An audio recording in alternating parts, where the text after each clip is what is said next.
Hey everybody, Naima Singletary here, BillionDollarCourage.com. Today is Wednesday, May 11th. I always get my days mixed up, so I have to think twice about it. And actually, I missed yesterday's video. Yesterday was supposed to be, oh God, yesterday, I thought I just had it in my head. Yesterday was supposed to be your self-talk. And I missed it because I had a really long day and my evening became a very long evening, 2 fitness classes and then a massage at 9, and by the time I got out of that and got home, I was out of it. But the topic is important, so I'm gonna bring that to today, and that's gonna be today's topic, which is your mindset, your self-talk, specifically your self-talk. That is such a huge deal. And so it's important, instead of just skipping forward to what today's topic was supposed to be, which was it is what it is, that'll be tomorrow's topic, and today will be your mindset, your self-talk. I want to share a quote with you. I actually got it off of Twitter this morning when I was interacting with some folks, and the tweet was from @LeadToday, and the tweet said, "Never say bad things about yourself to yourself. If you do, you just might be talking yourself out of success." That's a very self-explanatory comment, because the person that has the ultimate control over ourselves is ourselves. And so many of us are in a habit of talking to ourselves a certain way that we don't even realize it. And so our thoughts produce our emotions and produce our actions, right? You know, the system of flow, where your thoughts lead to your thoughts lead to actions, and your actions lead to your results. And so if you're constantly having this self-talk with yourself of who you are and an idea of what somebody like you does, or the kind of life that somebody like you should live, then that keeps you in a box that a person like you should be living in. And that person like you really boils down to how you identify yourself, how you talk to yourself, and how you view yourself. So when we get down to your self-talk, that again has to do with you exploring yourself and asking yourself questions. I did a video day before yesterday that talked about the specific topic was the time is never right. Wait, it wasn't the time is never right. I don't even have it on here.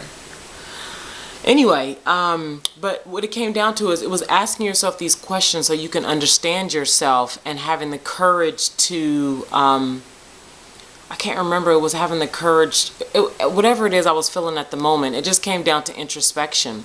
And when you get into self-talk, it's to analyze your own self-talk, you really have to pay attention to how you talk to yourself in the midst of situations, right?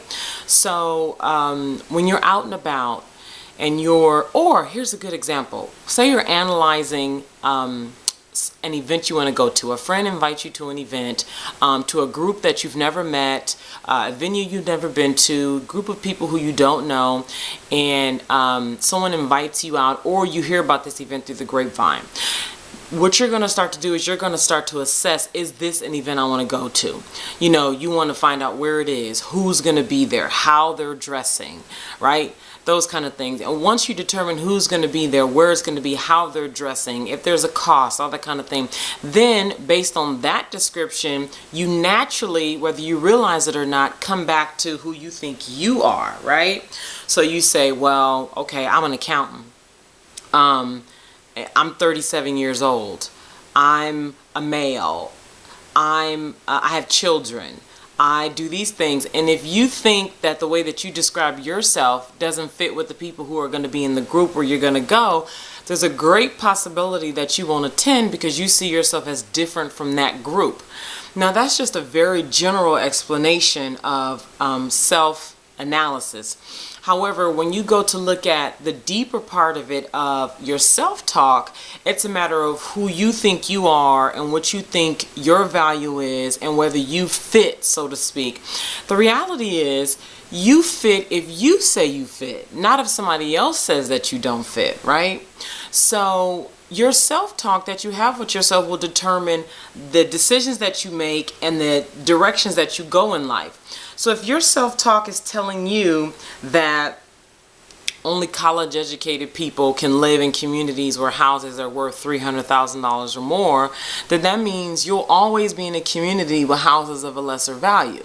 Now, that statement I just made may have no significance to you, but the point that I'm making is you analyzing your own self-talk will help you to understand what you're talking yourself out of or into, right? You know the saying of, most of the times you don't regret what you do, you regret what you don't do, and the actions that you don't take and the behaviors that you don't engage in. That same concept applies here with your self-talk, because oftentimes we talk ourselves out of, just as this quote says, and I'm going to repeat it. It says, never say bad things about yourself to yourself. If you do, you just might be talking yourself out of success. So, okay, so maybe you're 30 pounds overweight. You see an event, and in the event it looks like everybody is of height, weight, proportionate size. You might feel like you're too big to be a part of that group, right? Who says so? You said that, right?